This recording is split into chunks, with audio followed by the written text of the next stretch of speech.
Hi, I'm Judgehype, and I just wanted to say hi. And thank you for being here for this very special Shadowlands announcement. You know, we all love WoW, and we all love Shadowlands, and we all love Judgehype, and I don't blame you for any of that, you're only human. It gives me great pleasure to be here today to announce to you that the beamer for Shadowlands will launch next walk. Okay, John, do you want to try that bit again? What do you mean? Would you like to try another take on the Shadowlands beta bit? No. One take Judgehype doesn't need second takes. One take Judgehype is perfect every time. Okay, sorry. That's okay. Now get out of my house. And it also gives me great pleasure to announce the moment you've all been waiting for. The release date of the Shadowlands expansion. Clear your calendars because the new expansion will release on... Knowledge is power. Hello Internet, Taliesin here and welcome to another episode of the Weekly Reset. Taliesin and Evitel's Wondrous Wisdomshow in a very busy, very special week. Shadowlands beta is about to hit, and apart from that build, which is huge and has a massive slice of the expansion's endgame in place and ready to test, introducing, in my opinion, the best dungeon of the whole expansion. Not only that, but Blizzard developers took part in no less than 15 separate interviews with creators and news outlets which contain even more absolute shed-loads of information, and in this episode we will be gathering all of the best, most interesting details together for you because we care about you. But what that means is there's no time for mucking around, okay? Like, I know the reason you're all really here. Longboy Watch, my career-defining mission to procure the stretchiest, expensivest Brutosaur mount before Shadowlands hits and it disappears, and I don't blame you. It is an epic journey full of twists, turns, and lately not all that much gold making, but we don't have time to talk about that because of all the interviews and stuff that we have to get through. It's 4,813,482, but that's not important. We don't have time to properly preview Shadows Rising, the new novel by Madeleine Roux, which comes out this week and features the realization of a character romance that we've been championing on this channel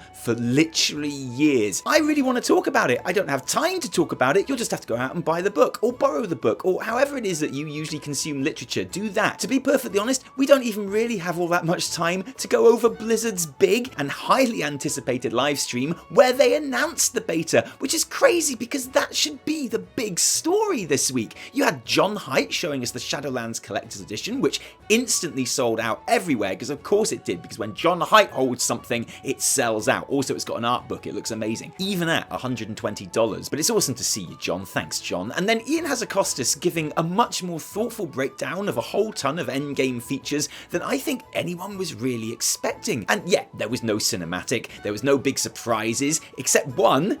They didn't give us a release date, promising only that it will be out before the end of fall, which, if you're not from the US, is what they call autumn, but not because it's easier to spell, you understand, okay? They've got completely different reasons for not using one of the most beautifully melancholic and evocative words in the English language, autumn, and instead using the much easier to spell fall. But that means Shadowlands will definitely be out by December the 21st, 2020 at the latest, but you'd have to think maybe a lot earlier than that, but we don't know because we didn't get a release date, which kind of felt a bit weird in an announcement like this, and as Evitel said, left what was a really interesting and thorough livestream announcement without any real boner moment to make it take off. And also, yo Ian, my eyes are up here, man, okay? Yeesh. But then there was that new build, which was launched on an event server where a number of creator and media assholes were allowed to play it, and you'll be pleased to know that I was one of those assholes, which meant I was able to spend a merry couple of days exploring the initial level 60 experience for the Revendreth Covenant, the only one currently available, which I've given detailed thoughts about in another video already, including the Covenant Sanctum quest campaign, the daily quest system, the new auto battler mission table, our initial forays into the Maw, and most significantly, the Soulbinds system, arguably the most vital part of the entire expansion for Blizzard to get right. And after taking our first opportunity to play with them for a little bit, I can confidently tell you that, yeah, it's possible they'll work, maybe. I think that Soulbinds are a really fun idea, so I think they are worth working hard to get right. They seem to be desirable effects without being overly powerful in most cases, and progressing 3 different Soulbinds and being able to swap between them at will, so you can have a different loadout for different specs or gameplay styles, is a really neat and interesting idea. It's just a case of whether they can balance the Soulbinds adequately across the different covenants, and also on how it turns out conduits, the collectible relic type items that will fill the gaps in the tree, end up working. Because I don't mind telling you, and in fact this is what I have been telling you since the start,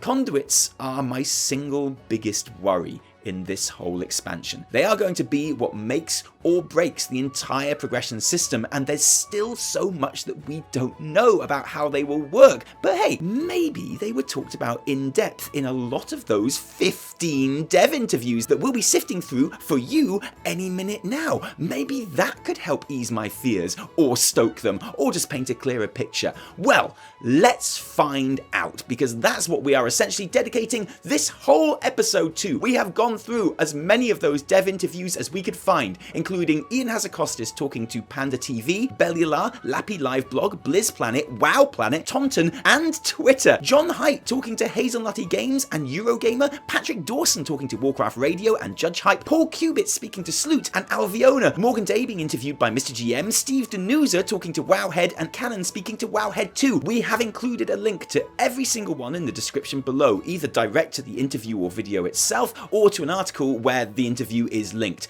all except Bellular's video, where instead we've included a link to Skillshare, because I think that's what he would have wanted. And I do suggest that you read or listen to any of the interviews that you find especially interesting yourself, because there really is no substitute for doing that. But if there were a substitute, then it would look something like this, because ladies and gentlemen of the internet, we have spent the last couple of days separating out all of the juiciest morsels of tasty info to present to you, not one interview at a time, no, but one topic at a time. We're not putting a spoiler bot up because we don't class stuff that Blizzard have officially said in promotional interviews and material to be spoilers, but to be safe, assume there's a blue bot up through this entire episode. And we will start at the beginning with everything the 15 interviews told us about the Shadowlands pre-patch, which Patrick Dawson said in his Warcraft Radio interview would likely start a few weeks before the expansion, as you would expect, and will be tested on the PTR. And when that 9.0 pre-patch arrives, so will the Scourge Invasion event, but also the first of a bunch of changes for Shadowlands. At this stage, Ian confirmed to Panda TV, BFA corruption effects will no longer work. Corruption is gone in the pre-patch, unlike Azerite armor and essences, which will continue to work, but not in Shadowlands itself. Patrick Dawson said this is also when the Shadowlands level squish will get rolled out, continuing your level 120 max level characters down to level 50 max level characters, ready to level to 60 when Shadowlands hits. Well, you'd assume then that this is also where the new pick a single expansion to level through 0 to 50 leveling system would be enabled as well. We haven't had confirmation on that yet, but what we do know is that Shadowlands will bring with it a big change to heirlooms. Morgan Day telling MrGM that the specialist and not inexpensive leveling items would be losing their experience buff, something that went down an absolute storm on the forums, where actually I don't have time to do the bants here. No, it was a shit show, obviously. What the damn hell is that? Fish me, I just spent like 80k gold on heirlooms. What a for Blizzard, who shits in your brain and lets you make bad decisions? Okay, some people like me spend 300k plus golds on this fish, and surprise, no more XP. Now, you're not gonna like this, but this is not only a decision I approve of,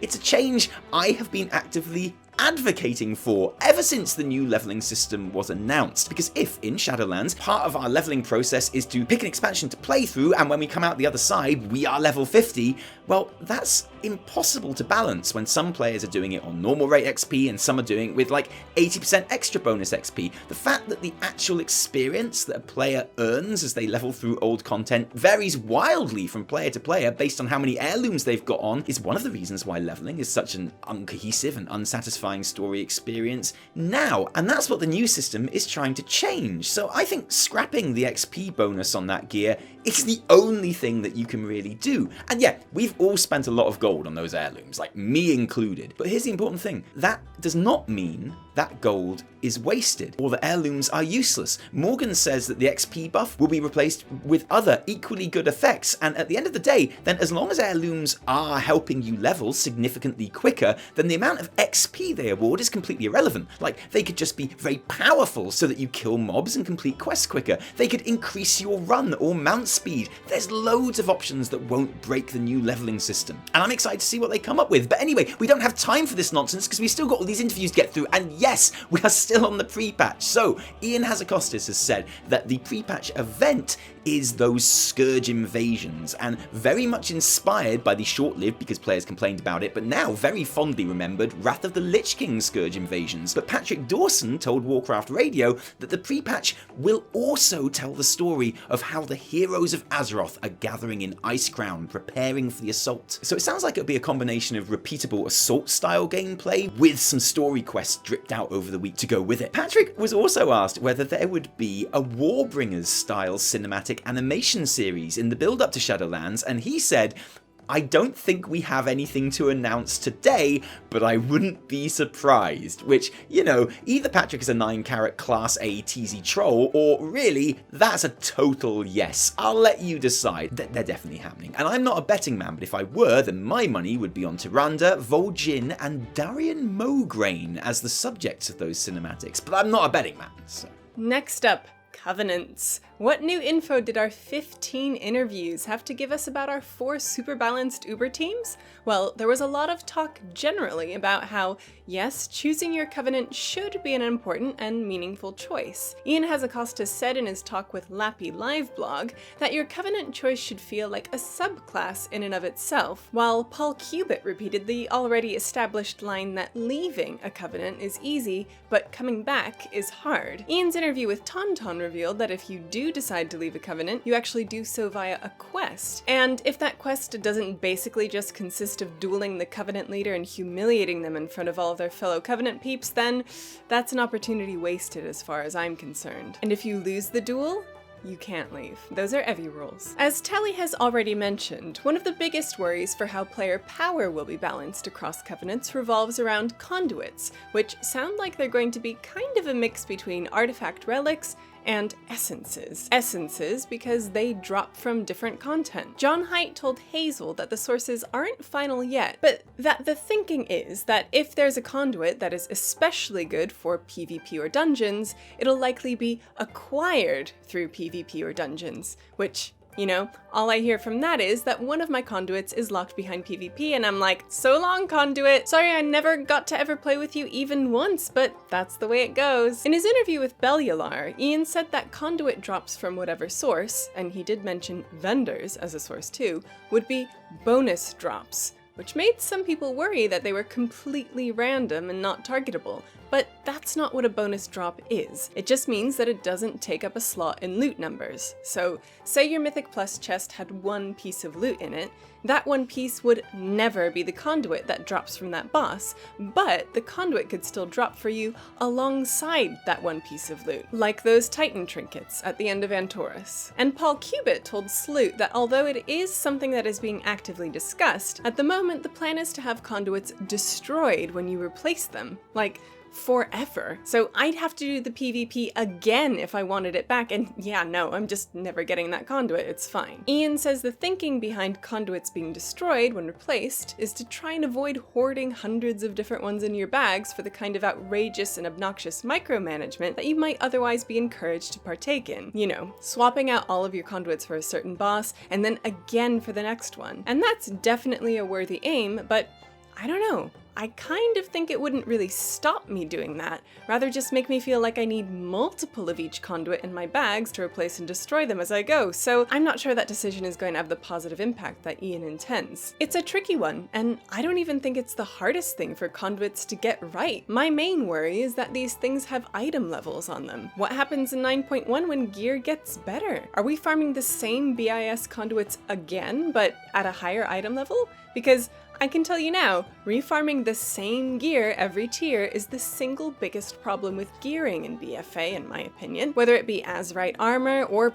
anything on the Mythic Plus loot table. Maybe it'll be some boring spend a currency to upgrade it system, and maybe that currency will be Renown. Blizzard's official Covenant previews on Battle.net this week went into a bit more detail about how Renown works in leveling up your Sanctum. Paul said that they want earning it to have something that resembles a soft cap, with a catch-up mechanic. He compared it to Coalescing Visions? And Judgehype revealed that flying is tied to it too, as Renown will be how you complete your Pathfinder achievement in Shadowlands instead of Rep. And yes, I think that sound you can hear is literally every player of WoW cheering and then being sad again when they remember it's like Coalescing Visions. Finally, Ian Hazzikostas confirmed to Lappy Live blog that as Shadowlands progresses, there will likely be more Covenant Sanctum unlocks, more Soulbinds beyond the initial 3, and more things being added to Torghast. The aim is to be less systems on top of systems, and more exploring the systems we have. As speaking of systems, let's talk Mythic Plus, and specifically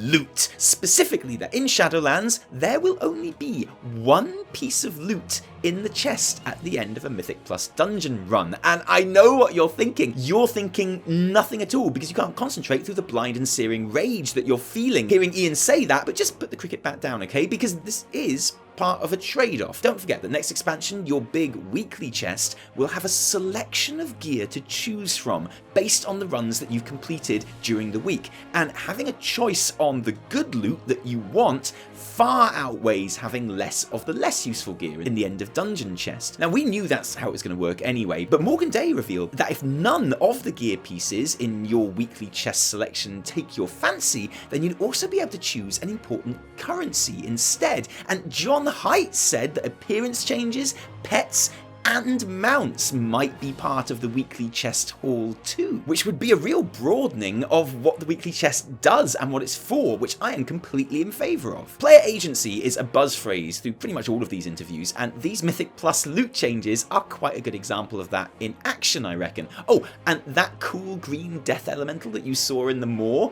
that's the Season 1 Mythic Plus 15 mount reward.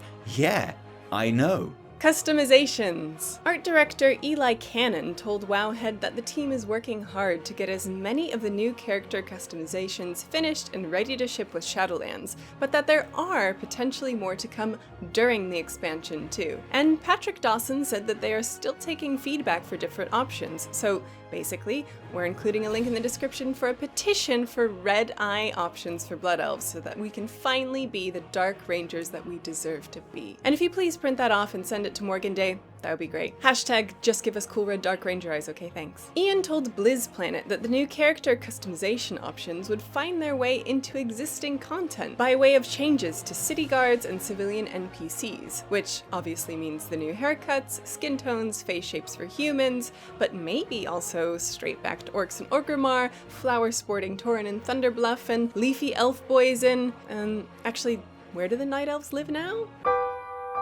And John Height dropped the bombshell that players will be able to change their character's gender in barbershops in-game, which totally makes sense. It's just a cosmetic effect like a haircut or skin color. What's surprising is that Blizz just deleted a paid service and made it free.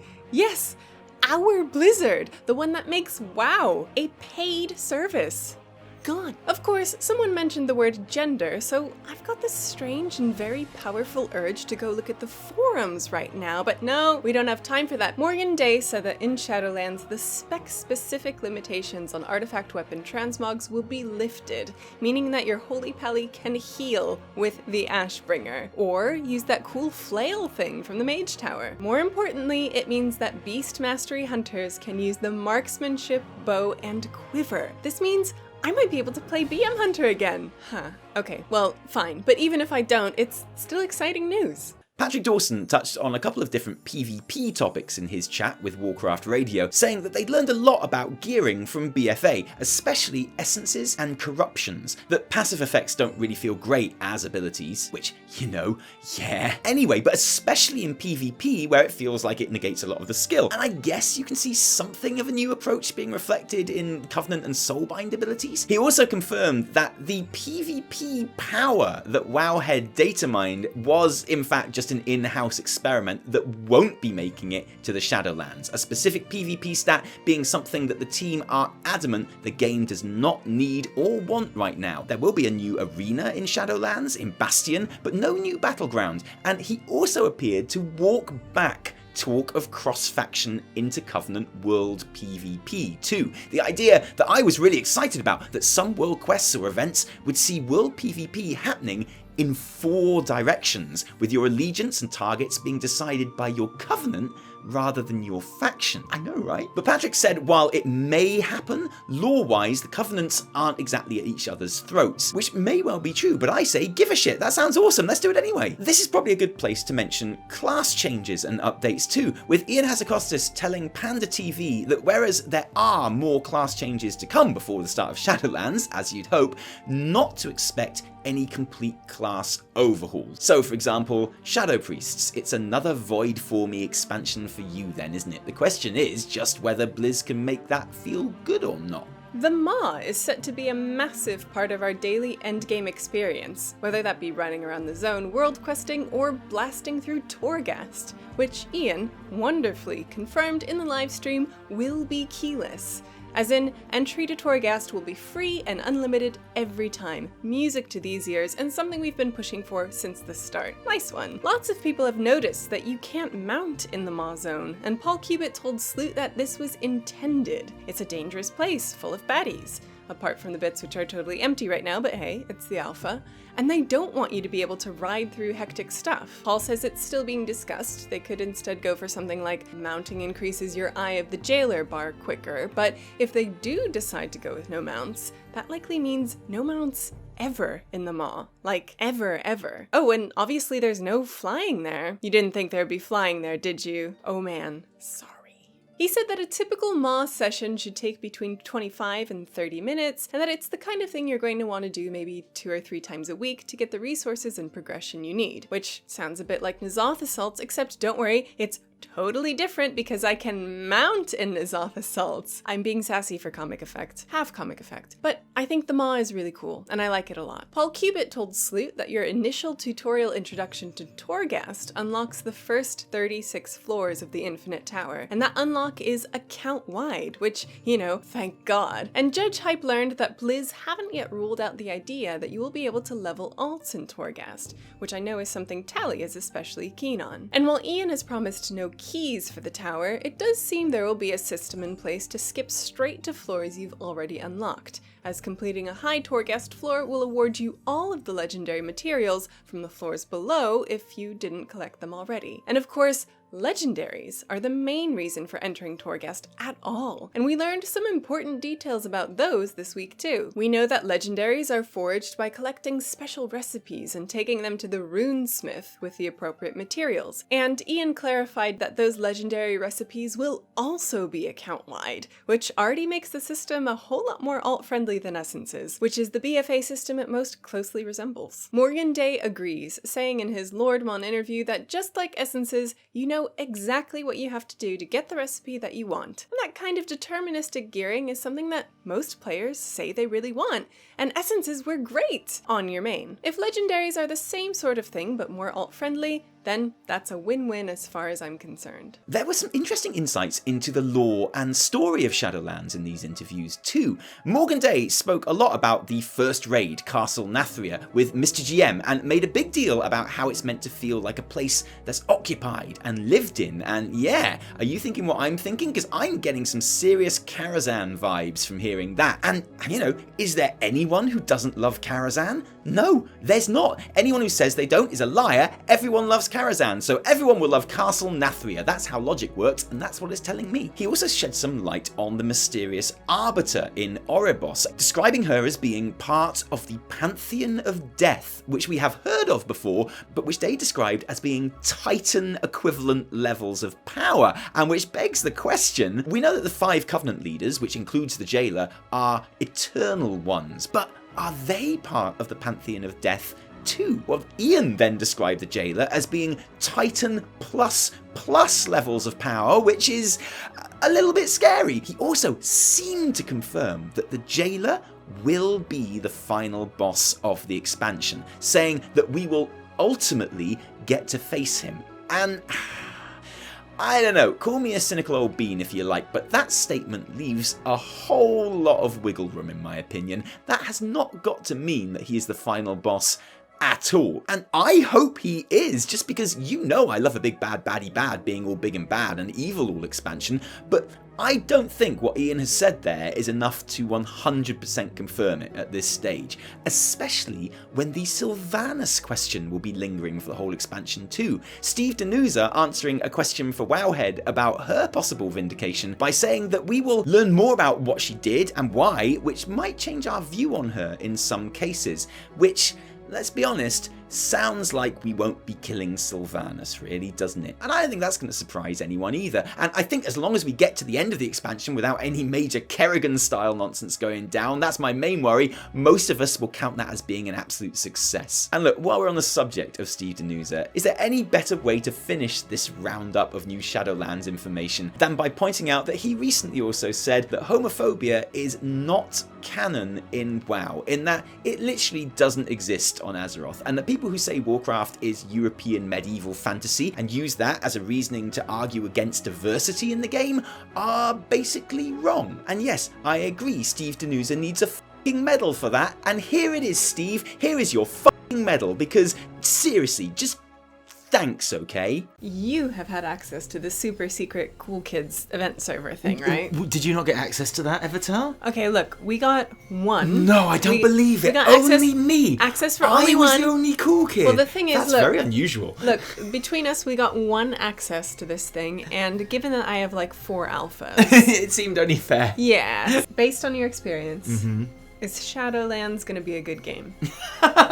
Or is it going to be thrown in the bin? Yeah. I mean, it could be. Yeah, I mean, what has been heartening is like how much stuff there is to do at the end game and stuff. Like there's like quite a substantial, it would seem, Covenant campaign to play through with lots of quests, and like you have to, you know, go and do the quest to unlock all the different various aspects of the Covenant Hall. So like you have to, you know, go and rescue some people, so they set up the teleportation network, and then you have to go and like help some guy who's going to set up like the focusing anima thing and what have you. So like there's a lot to be getting on with, and a lot of story stuff as well. You've got, of course, like the party simulator as well, which we talk about in the last video, which is that Venthyr specific kind of like gameplay mode, and each of the Covenants will get a specific one. The Maldraxxus one is a build an abomination workshop where you build your own kind of like dude who just walks around and helps you out, and it's going to be awesome. Bad. I love all that, and even that was really fun. I thought the Venthyr one, the party planner, was going to be a bit rubbish, and it kind of is, but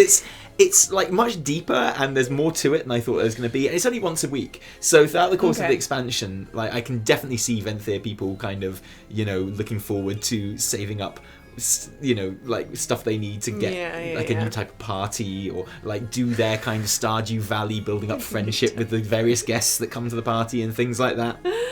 Yeah, I mean, why not, man? I mean, I actually don't have much hope for the Ardenweald like gardening simulator. Really, the Soul Garden. Yeah, it sounds like the lamest of the bunch, doesn't it? It's like Bastion is like, you get to become one of your Soulbinds in the Bastion one and like fight some people. But you know who one of the Soulbinds is, don't you? Who? One of the Swolkin. Yeah, you can be Pelagos, or like the woman, or you can be a Swolkin. My barometer is leaning towards playable Swolkin in Bastion again. But it's really interesting to see that the framework of the expansion is pretty much all in there now. It's just kind of showing us the rest of the endgame for the other covenants, and like just tweaking those little things that aren't in there yet, and putting all of the conduits in there, because there's only conduits for 3 classes in there at the moment, and those, it feels like there'll be more of those even eventually. But yeah, it's the right time to go into beta, get lots of people testing it, and sort of tweaking those numbers and getting a proper look at it. The dungeon, the Theatre of Pain, which I thought was going to be rubbish, I imagined was going to be kind of like one of those kind of, you know, like gladiatorial dungeons, you know, where you fight one boss and then someone's like, okay, well done, you beat that boss. Send out the other one. Totally. I thought that's what it was going to be, but I shouldn't have had such little faith, because it's amazing. It's like, in my opinion, now you'd have seen like footage of this throughout the video while we were going through all of the different interviews and stuff, but it starts off with a kind of gladiatorial fight and it ends with a kind of gladiatorial fight, but in between it's basically Naxxramas. It's amazing. You go in there and you go underneath and you have to go to all these different wings, and there's like tons of choice about which way you go and which trash you fight. The boss fights are really good and it just looks stunning. One of the boss fights is he'll send 2 of the DPS down to a separate area to duel. And when one of them wins the duel, they get like a 25% damage buff for the rest of the fight. Wait, they duel each other? They duel each other, which means one of them has to, and like obviously in like MDI and stuff like that, and proper organised teams, that's going to be like, they'll already know in advance who's going to win, and the other one will just like purposely lose, and it'll be super quick, and you come back, make the most of that buff. But like in Group Finder, or if you're just trolling each other, like those 2 could be down there for the rest of the fight.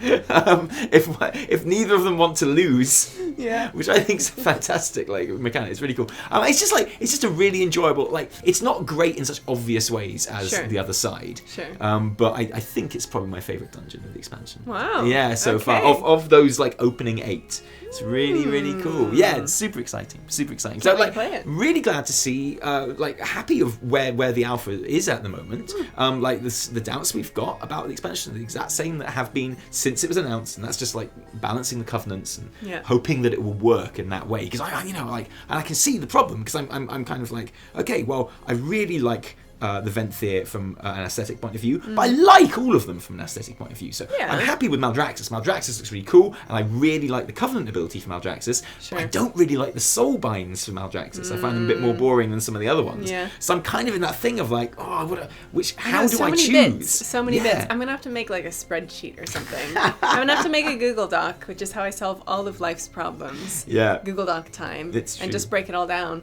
And maybe like rank each element. I cannot wait to see that color-coded and ready to go. That's why I married you. Well, I know. Like, we got married, we've had a baby. I've done the marriage spreadsheet. I've done the baby spreadsheet. I need a new project. We never have known what to do to get a baby if you hadn't done that spreadsheet. Thank goodness. So we look forward to keeping you up to date with all of this as the weeks go by. There's loads of videos we want to make about it, and things we want to talk about it. And of course, next week is Shadows Rising as well, where we'll get to read through all of that if the book ever arrives, and talk about that as well. It'll be fantastic. Just get it on Kindle. I cannot getting it on Kindle. Wait. Kindle's coming out on the 28th though. No. Yeah, the digital one is even in the UK. Maybe that's not the case in the US, but maybe we'll need to get NordVPN on the go. Call Bellular, get him to sort us out with some NordVPN, and we'll get it on America or whatever. What? Don't you want to call Bellular? I don't have his number. No, I mean like call Bell. Bell. Can we use your NordVPN? He says yes. He says he's nodding. He's nodding. Thanks. That's what I meant. What do you think I meant? But thank you for joining us today. If you liked this video, don't thank us. Thank our patrons who give their actual real life money to make all of our work happen. And honestly, really, without you, there'd be a whole lot less Taliesin and Evitel. And also, I'd get shaken awake like first thing in the morning less by Evitel going, oh, you need to look at the Discord. You need to look at the Discord. It's on fire. It's awesome. Look what's going on. Yeah. I was like, it cannot possibly be worth it. Oh, it is. If you didn't like it, downvote the shit out of it. Remember, my name is Kexman. know. My name is Taliesin from me. And me, Evitel. Oh, by the way, one of the reasons I think I liked that dungeon so much is because I have run it with Kexman from Warcraft Radio. Okay, nice. And MrGM, but also, Cool. second time I ran it, Towelie tanked it for us. Wow. Well, there's only about 5 people on this server, right? So like you get to meet them all. And so yeah, he tanked. And honestly, it was the most nervous I've ever felt in a dungeon because I was like, he was streaming, I was streaming. I was like, I didn't want his stream to think I was a bad healer. So no one else in that dungeon got any healing. I was just like healing Towelie the whole time, trying to be cool. Were you more nervous then, or when we were playing with Sloot? Oh no, well Sloot, that was nervous for a different reason. Like that was just us carrying him, right? So like I was just nervous, on behalf that we had a world first to win when we were playing with Sloot, and I was like, well, I mean, how much slack can we really carry from Sloot? And as it happens, we managed it just about. No, it was different with Towelie. I wanted to prove myself. Right. Do you know what I mean? So, as if he needed any healing at all, it was fine. It was like, okay, fine. But yeah, so that was fun, and thank you to everyone that I ran dungeons with in that server as well. It was great. But anyway. No, sorry. I guess from me, Taliesin. And me, Evitel. And Anirin as well. Until next time, cheerio.